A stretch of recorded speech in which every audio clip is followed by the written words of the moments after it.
Because I'm a lunatic, I'm making my first violin without professional training. Today, I'm going to start carving the front plate. The back plate is already all but done. The outer surface of the back is bulging outwards. This is the face that will show. The inside face is scooped out. How on earth do you carve this in such a way that it's thick enough that you don't go through the wood, but you also don't leave it too thick?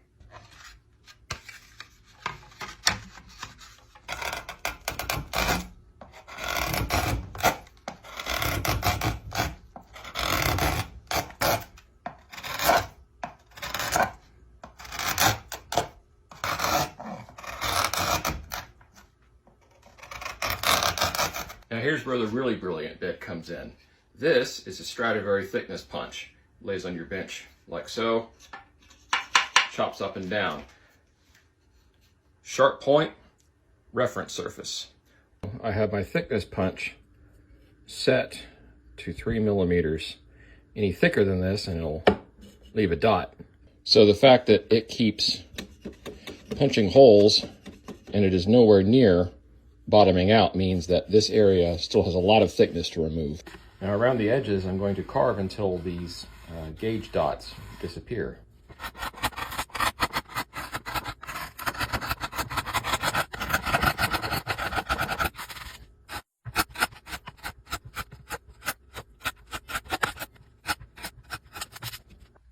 Getting there. At this point I've come far enough to start doing the refining with hand planes. Now that I have this at a somewhat uniform, rough thickness, now's the time to start graduating. The thicker parts of the top plate are going to be around the C-bouts surrounding the F-holes, which will be cut into the top. And the thinner parts are actually going to be this area connecting these two areas around here, with the exception of this side of the plate, which is left just a hair thicker.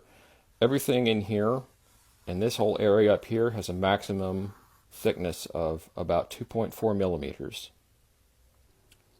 And after thickness punching my thin areas from the top to the bottom, you notice that the dots here are a lot deeper. That means that I've got a lot more wood to take off before I get to final depth. Up here, down here, it's almost all the way done already. Now, I mentioned 2.4 millimeters thick, but what does that really mean? It means that this wood is very thin. Compare the difference in tap tones between the back and the top. This is going to ring even more like a bell by the time it's done. So this top is already starting to get very flexible, which is good because this top needs to move in order to produce sound. It's just amazing to me just how thin this wood is. I mean, 2.4 millimeters at its thinnest, I mean, that is itty bitty. And this is spruce pine.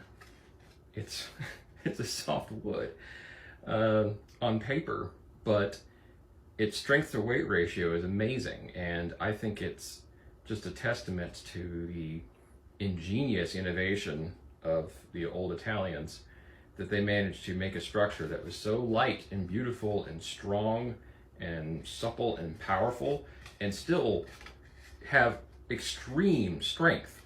This top is going to have about 100 pounds of pressure bearing down on it by the time the string pressure is applied. It's part of the reason why I think this field is so cool. I can't think of any other art form or science or any discipline, artistic, academic, engineering, or otherwise, that its methods were basically perfected about 300 years ago, and there hasn't really been a fundamental improvement to them ever since. And that just blows my mind.